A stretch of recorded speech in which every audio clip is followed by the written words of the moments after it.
Olá pessoal, sejam bem-vindos a mais um Pandora News, o seu plantão diário de notícias, e hoje vamos falar um dos casos mais chocantes a emergir no mundo do entretenimento em 2025. Eu estou falando das acusações de tráfico sexual contra Van Damme, o lendário astro de filmes de ação dos anos 80 e 90, super conhecido por papéis icônicos nos filmes O Grande Dragão Branco, Duplo Impacto, Soldado Universal. O Van Damme construiu uma carreira marcada pela sua habilidade em artes marciais e também pelo seu carisma nas telas do cinema. Porém, em abril de 2025, seu nome passou a ser associado a algo muito mais sombrio. Uma investigação internacional sobre exploração sexual e tráfico humano que está sendo conduzida pelo Ministério Público da Romênia. Esse caso é gigantesco. Eu comecei a pesquisar achando que era algo apenas centralizado no Van Damme, porém não. Tem uma rede de tráfico que está sendo investigada e eu vou falar tudo para vocês hoje. Mas antes, não se esqueçam de curtir, de se inscrever no meu canal, deixar 2, 3 comentários. Eu leio e respondo todos vocês. Também me siga na rede social que estará aqui na tela. Lá nós temos um contato mais direto. Fiquem comigo até o final do vídeo e bora pro caso de hoje. Bom, esse caso veio à tona como parte de uma operação iniciada em 2020 pela Diretoria Romena de Investigação de Crime Organizado e Terrorismo, que visa desmantelar redes criminosas que operam ali na Europa. Bom, segundo as denúncias, o Van Damme teria tido envolvimento direto com 5 mulheres romenas traficadas, apresentadas a ele como presentes, e tudo isso teria ocorrido durante um evento em Cannes que ocorreu na França há cerca de uma década. A gravidade dessas acusações, que sugerem que o Van Damme sabia da condição de exploração das vítimas, coloca em xeque toda a sua reputação construída por anos. Bom, neste vídeo nós vamos explorar os detalhes das acusações, o contexto também dela, a trajetória do Van Damme que o levou até esse ponto, as reações públicas e midiáticas que estão começando a surgir e os possíveis desdobramentos legais deste caso. Antes de nós mergulharmos nas acusações, eu preciso falar para vocês quem é Van Damme e como ele chegou ao status que ocupa hoje. Bom, ele nasceu em 18 de outubro de 1960 na Bélgica e ele começou sua vida longe dos holofotes de Hollywood. Ele é filho de um casal simples, porém ele encontrou nas artes marciais uma paixão que moldaria todo o seu futuro. E esse, na verdade, foi um dos seus diferenciais no cinema. Aos 10 anos de idade, ele começou a treinar karatê e mais tarde ele se destacou no kickboxing, conquistando títulos como o de campeão europeu na categoria peso médio em 1979. A sua transição para o cinema não foi imediata. Nos anos 80, ele se mudou para os Estados Unidos com o sonho de se tornar uma estrela de cinema, mas ele falava pouco inglês e também tinha poucos recursos, não tinha muitos contatos na indústria. Então ele trabalhou inicialmente como motorista, entregador de pizzas e até de instrutor de artes marciais, enquanto ele buscava oportunidades em Hollywood. Sua grande chance veio em 1988 com o filme O Grande Dragão Branco, um filme que foi de baixo orçamento a princípio, porém que se tornou um sucesso cult e lançou Van Damme como um dos principais nomes do gênero de ação. Esse filme destacou a habilidade que ele tinha em realizar golpes impressionantes como o famoso espacate, que se tornaria uma das suas marcas registradas. Ao longo dos anos 90, Van Damme consolidou sua carreira com sucessos como Kickboxer de 1989, Duplo Impacto de 91 e Soldado Universal de 92, e ele competia diretamente com astros como o Schwarzenegger e o Stallone. Porém, a sua vida pessoal começou a mostrar sinais de instabilidade logo cedo. Ele teve casamentos conturbados, problemas com substâncias, especialmente com pó, e ele também teve uma reputação de comportamento errático que começaram a ofuscar o seu brilho. Em 1999, ele foi diagnosticado com transtorno bipolar, o que trouxe uma nova camada de complexidade à sua imagem pública, e nos anos 2000 a sua carreira entrou em um certo declínio. Ainda assim, o Van Damme manteve uma base fiel de fãs e em 2008 ele fez um novo filme chamado JCVD, que é um filme semi-autobiográfico que misturava ficção e realidade, mostrando o lado vulnerável da vida dele. Esse retorno ao cinema parecia indicar que sua carreira ainda poderia continuar. Porém, as acusações atuais de 2025, na verdade, mostram que segredos sombrios podem ter permanecido ocultos durante seus anos de fama. Esse histórico que eu falei para vocês é crucial para contextualizar o caso atual. O Van Damme não é apenas uma celebridade qualquer. Ele é um símbolo de uma era do cinema, no gênero de ação, alguém que superou várias adversidades para alcançar o seu estrelato. E essas acusações atuais de tráfico sexual não apenas chocam pelo contraste com a sua persona pública, mas também levantam várias questões. O que pode ter acontecido ali nos bastidores de uma vida tão exposta e ao mesmo tempo um tanto quanto misteriosa? Bom, agora vamos ao cerne desse caso, que são as acusações de tráfico sexual contra ele. Tudo começou com uma denúncia formal registrada na unidade romena especializada em crimes organizados e, segundo a queixa, durante um evento em Cannes, na França, por volta de 2015, o Van Damme teria tido relações íntimas com 5 mulheres romenas que foram traficadas e exploradas por uma rede criminosa. Essas mulheres, supostamente modelos fotográficas, teriam sido oferecidas a ele como um presente. Isso por indivíduos ligados a um homem chamado Morel Bolea. Esse é um empresário romeno que está sendo investigado por supostamente liderar uma agência de modelos que servia por debaixo dos panos como fachada para atividades ilícitas. E o que torna essas acusações particularmente graves é a alegação de que o Van Damme tinha pleno conhecimento da situação das vítimas. O advogado de uma das mulheres declarou em entrevista que, pelas declarações das testemunhas, fica muito claro que o Van Damme sabia exatamente que essas pessoas estavam sendo exploradas. Essa afirmação sugere que o ator não foi apenas um participante passivo do crime, mas alguém que potencialmente consentiu com a exploração que essas meninas estavam sendo submetidas, o que pode configurar, inclusive, cumplicidade em um crime de tráfico humano. A investigação começou em 2020, inicialmente focada em redes de tráfico que operavam entre a Romênia e também outros países europeus, e está sendo alegado que aquela agência de modelos do Morel Bolea, que prometia carreiras no mundo da moda, teria atraído mulheres vulneráveis e também meninas jovens, muitas delas de áreas rurais ou então em situações de pobrezas, com falsas promessas de trabalho. E uma vez recrutadas, elas eram coagidas a participar de eventos privados com homens poderosos, incluindo figuras de Hollywood e da política. O caso do Van Damme só veio à tona em 2025, quando testemunhas começaram a conectar o ator a esses eventos. E caso o Tribunal Superior de Cassação da França autorize os processos criminais, todos os suspeitos envolvidos serão intimados até a Romênia para prestar depoimentos. O crime teria acontecido na França, porém essas meninas são da Romênia. O incidente em Cannes, um dos festivais ali de cinema mais prestigiados do mundo, adiciona uma camada de escândalo e também de certa ironia nesse caso, porque enquanto o evento celebra a arte do cinema, nos bastidores, segundo essas denúncias, crimes macabros estavam sendo cometidos com meninas bem jovens. As 5 mulheres que fizeram a denúncia contra o Van Damme teriam sido levadas ao evento sob o pretexto de um trabalho profissional de modelo, mas, segundo elas acabaram sendo exploradas sexualmente.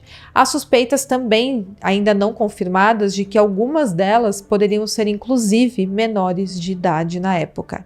E isso elevaria a gravidade dessas acusações a um nível inimaginável. E essa investigação também está revelando a sofisticação dessa rede criminosa, porque documentos apreendidos pela investigação mostram que a agência do Morel Bolea operava com contatos internacionais, incluindo intermediários na França, o que explicaria como essas mulheres foram transportadas até esse país sem supostamente autorização dos seus pais. Foram coletados e-mails, registros financeiros e depoimentos de testemunhas, e tudo está sendo analisado para determinar o grau de envolvimento do Van Damme nesse caso. Até agora não tem evidências públicas de que ele realmente tenha dado dinheiro diretamente pelas mulheres. Porém, a acusação de que ele sabia da condição de tráfico é o ponto central desse caso. O Van Damme, por enquanto, está em silêncio e tudo veio à tona este mês, em 2025, e tudo isso tem alimentado diversas especulações. Seria ele uma espécie de vítima das circunstâncias, manipulado por terceiros, ou então participante ativo de um esquema criminoso? É isso que a investigação busca esclarecer. E a falta de uma resposta oficial deixa espaço para várias interpretações, mas o caso ainda está em investigações e temos que aguardar. Enquanto isso, as autoridades da Romênia trabalham junto com a polícia francesa, já que o crime teria ocorrido em solo francês. Conforme eu falei para vocês, essa investigação está ocorrendo desde 2020, e quando eu comecei a analisar esse caso, eu não sabia que o buraco era tão mais embaixo. Tem muito mais pessoas envolvidas além do Van Damme neste caso. Olha só, o caso passou a ser investigado a partir de denúncias de que durante os anos de 2000 a 2016, várias meninas menores de idade foram recrutadas por meio de uma organização não governamental e uma agência de modelos da Romênia. E, no final, elas eram exploradas sexualmente por meio de coerção psicológica, manipulação e abuso emocional. Tudo teria iniciado, supostamente, na sede da Casta Morelli, uma agência de moda para meninas jovens, e também em conjunto com a Erodemos, uma ONG que promete o envolvimento de jovens em projetos cívicos. E ambas essas organizações, tanto a ONG quanto a agência de modelos, estão sob o comando da mesma pessoa, o Morel Bolea. As meninas vítimas dessa organização, supostamente criminosa, deram seus relatos ao jornal Antena 3 da Romênia. E elas disseram que tiveram que abrir mão das suas famílias e dos seus amigos para se dedicar a esse homem. E gradualmente o Morel Bolea com os seus comparsas começaram a destruir qualquer tipo de relacionamento que essas meninas tinham com suas famílias e também com seus amigos. Elas contam que ele constantemente checava os celulares delas para ver se elas estavam falando com meninos, para ver com quem que elas estavam falando, sobre o que elas estavam falando, e tudo que elas falavam com pessoas de fora ali da agência eram respostas formuladas por ninguém mais, ninguém menos que Morel Bolea. Elas ficavam a maior parte do tempo na sede da agência, elas passavam o dia todo lá e elas voltavam para casa apenas para dormir, e segundo uma das vítimas, isso a afastou da sua família. E foi a maneira mais fácil de fazer uma lavagem cerebral naquelas meninas super novas buscando oportunidades de modelo. Uma das vítimas desse homem, chamada Yulia Dupi, conta que ela acabou sendo expulsa da casa onde ela morava com Morel Bolea e também com várias outras mulheres, tudo porque ela não concordou em dormir com ele. Então ele mantinha, além da sede da agência, uma casa cheia de mulheres que eram, na verdade, suas amantes. Essa vítima, a Yulia, falou que essas meninas eram forçadas a ouvir sermões dele por horas, onde o Morel Bolea fazia lavagem cerebral nelas. A Yulia conta que aos 15 anos de idade foi abusada por ele com a ajuda de duas amantes, a Thalida Morelli e a Diana. Ela conta que ela foi inserida a esse universo em 2012, quando foi parada do nada na rua por várias meninas que disseram que ela era muito linda e que poderia ter uma carreira brilhante como modelo. Ela acreditou, seus olhos brilharam, né, que menina nova não quer uma oportunidade dessa, e ela tinha apenas 14 anos na época e ela ficou encantada com essa oferta de ficar famosa, conseguir uma carreira no mundo da moda, e foi assim que ela foi levada até a sede daquela agência. E esse era o modus operandi do Morel Bolea.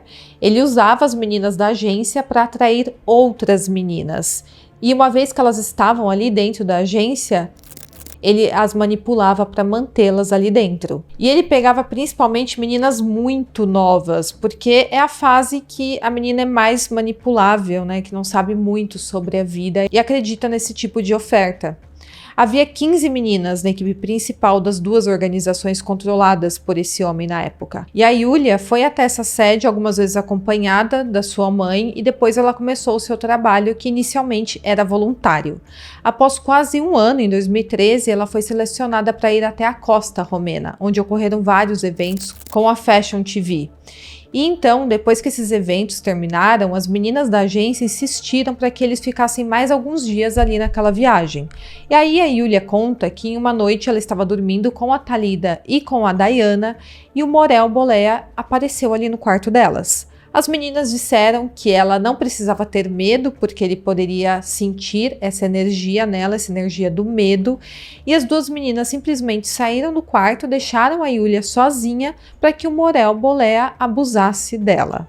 Ela conta que não teve coragem de denunciar o que ocorreu com ela nessa época e de fato ela foi abusada naquela noite, e todas as meninas da agência diziam que ela tinha sido escolhida por ele, como se ela tivesse tido um privilégio, como se aquilo fosse algo bom.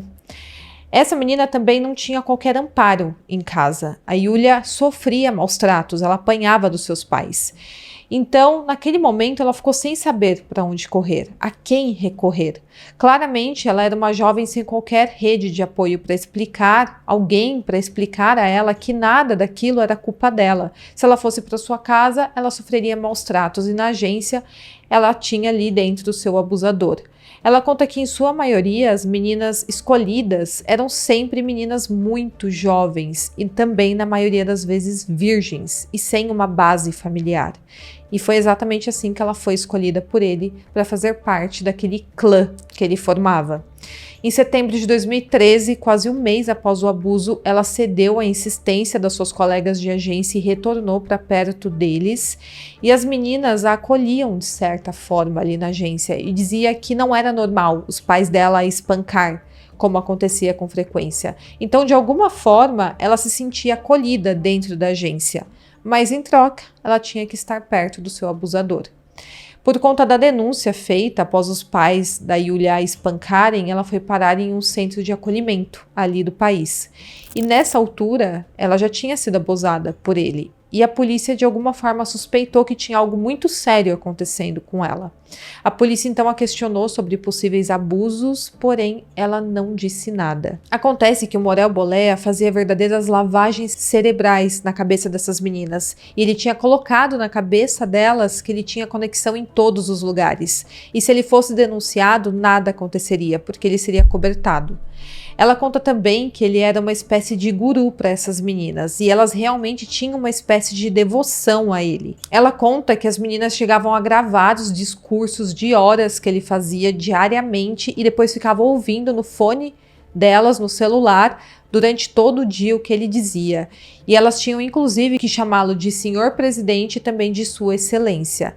Ele falava para essas meninas que elas haviam sido enxertadas na árvore, fazendo uma referência bíblica aqui.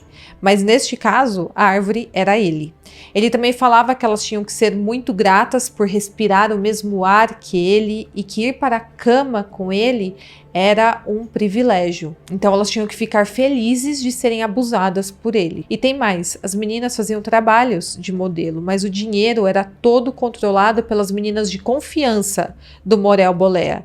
Então, até para pegar um táxi, as meninas que ainda não haviam chegado a esse patamar elevado ali dentro desse clã, tinha que pedir dinheiro às que estavam acima delas. Em 2022, diante dessas acusações, o Morel Bolea foi preso e ele foi encontrado cercado por 11 meninas na sua casa e com mais de 62 mil euros.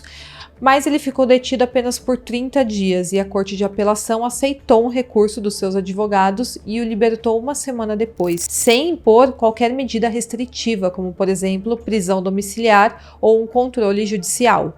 Além disso, em dezembro de 2024, a Justiça acabou removendo o nome dele do Registro Nacional de Infratores Sexuais da Romênia, após ele contestar o fato do seu nome ter sido incluído nessa lista. Ele argumentou que as acusações não foram comprovadas e a investigação não chegou a lugar nenhum.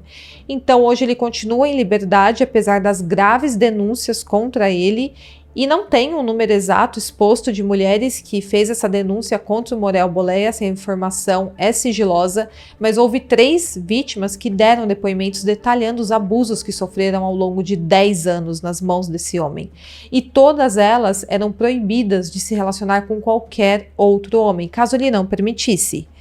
Tanto a agência de modelo quanto essa ONG, que era do Morel Bolea, recebeu milhares de euros em financiamento da prefeitura da cidade, onde fica localizada a sede da agência na Romênia. E o prefeito dessa cidade, inclusive, apareceu ao lado do Morel Bolea em vários eventos, então eles têm uma certa amizade.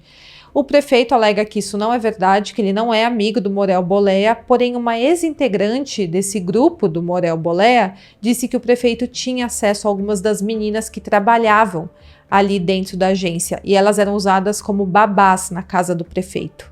Já o Morel Bolea alega que todas as acusações feitas são mentiras e que nada ficou comprovado contra ele, isso desde o início das investigações, E agora, como vocês sabem, a investigação chegou ao nome de Van Damme.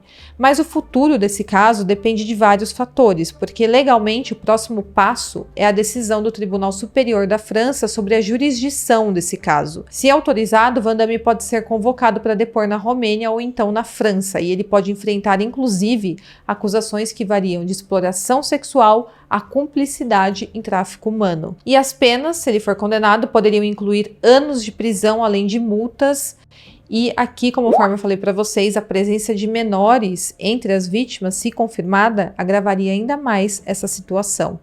Então, toda essa investigação vem ocorrendo desde 2020, começou lá na Romênia, e aí eles descobriram que essas meninas eram traficadas para outros países e vendidas para celebridades e homens poderosos. E todas elas ficavam nas mãos de Morel Bolea, através de muita manipulação psicológica, e ele formava essa espécie de clã, onde ele tinha as meninas de confiança dele, ele tinha as que estavam abaixo, e de alguma forma ele conseguia manter todas essas meninas ali em seu domínio. Bom, então é isso, o nome do Van Damme está sendo conectado ao do Morel Bolea, porque supostamente essas 5 meninas que ele se envolveu no Festival de Cannes, na França, eram meninas da agência do Morel Bolea. Então, o Morel Bolea teria enviado essas 5 meninas de presente para o Van Damme. É isso que a investigação está apurando até este momento. Ainda não temos certeza se de fato o Van Damme está envolvido neste caso, se ele sabia que essas meninas eram meninas traficadas, mas é isso que a investigação busca concluir. Deixa aqui nos comentários o que você acha desse caso, espero muito que vocês tenham gostado e até o próximo vídeo.